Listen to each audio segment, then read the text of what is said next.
Hi, hello friends. எல்லாரும் எப்படி இருக்கீங்க? இது லாஸ்ட் வீக் எடுத்த vlog தான் இது. வாங்க வீடியோக்குள்ள போலாம். இப்போ நான் ஹோம்மேட் ரூம் ஃப்ரெஷ்னர் தான் செஞ்சிட்டு இருக்கேன். இதுக்கு நம்ம காலி டப்பா, பிளாஸ்டிக் டப்பா இருக்கும் இல்லையா? அதை எடுத்து நம்ம ஹோல் போட்டு வச்சுக்கலாம். இப்போ இத மாதிரி நான் 2 பாக்ஸ் எடுத்துர்க்கேன். இப்போ இதுல வந்து நான் பிங்க் சால்ட் அதாவது இந்து உப்பு தான் ஆட் பண்ணிக்கிறேன்.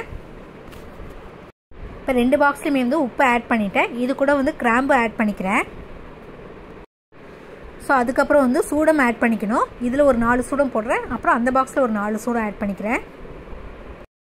லாஸ்ட்டாக கம்ஃபோர்ட் ஆட் பண்ணிக்கலாம். இப்போ 2 பாக்ஸ்லையுமே ஆட் பண்ணிக்கிறேன்.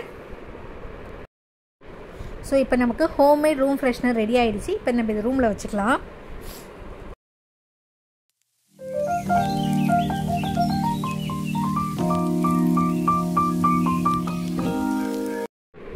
இப்போ பாப்பா 2 பேருமே நல்லா விளையாண்டுட்ருக்காங்க. நான் வந்து பன்னீர் பராத்தா செய்ய போகிறேன். வாங்க பார்க்கலாம். இந்த பன்னீர் பராத்தாவுக்கு நான் ஹோம்மேட் பன்னீர் தான் எடுத்துக்கிறேன். இப்போ பன்னீர் நல்லா கையாலே உதிர்த்து விட்டுக்கலாம். இந்த பன்னீர் கூட வந்து ஒரு பெரிய வெங்காயம், பச்சை மிளகாய், கொத்தமல்லி எல்லாம் நான் சாப்பரில் சாப் பண்ணியிருக்கேன். அதையும் ஆட் பண்ணிக்கலாம். இப்போது இதுக்கு தேவையான அளவு உப்பு ஆட் பண்ணிக்கலாம். இது கூட red chilli powder, garam masala, அதுக்கப்புறம் ஜீரகத்தூள் ஆட் பண்ணியிருக்கேன்.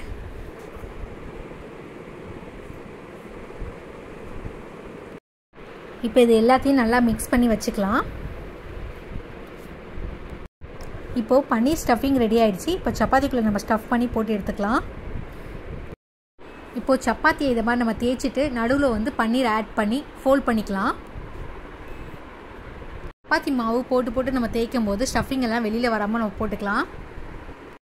இதே மாதிரி நம்ம ஆலு பரோட்டாவும் செஞ்சுக்கலாம். ஸோ இதை மாதிரி நம்ம செய்யும் போது தனியாக சைட் டிஷ் எதுவும் தேவையில்லை. ஸோ ஊறுகாய் வச்சு சாப்பிட்டாலே போதும். இந்த மாதிரி வந்து பராத்தா ரெசிபிக்கெலாம் வந்து பட்டர் போட்டு நம்ம சப்பாத்தி சுட்டு எடுத்தோம்னா ரொம்ப சாஃப்டாக இருக்கும்.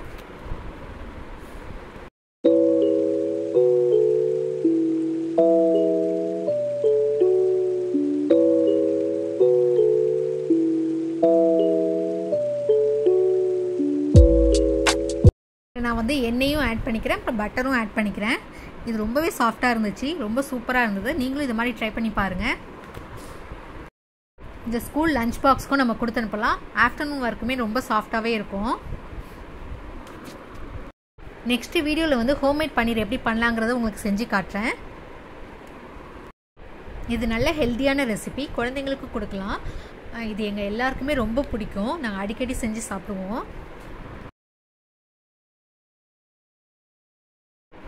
ரொம்ப சூப்பராக சாஃப்டாக இருந்துச்சு சப்பாத்தி.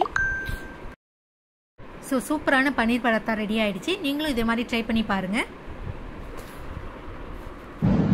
எங்கள் ஃப்ரெண்ட்ஸ் வீட்டில் கிறிஸ்மஸ் ட்ரீலாம் வச்சுருந்தாங்க. ஸோ அதெல்லாம் ஃபோட்டோ எடுத்துகிட்டு நாங்கள் என்ஜாய் பண்ணிட்டு இருந்தோம். இந்த வீடியோ உங்கள் எல்லாருக்கும் பிடிச்சிருக்குன்னு நினைக்கிறேன். பிடிச்சிருந்தால் லைக் பண்ணுங்கள், ஷேர் பண்ணுங்கள், கமெண்ட் பண்ணுங்கள். மறக்காமல் நம்ம சேனலை சப்ஸ்கிரைப் பண்ணுங்கள்.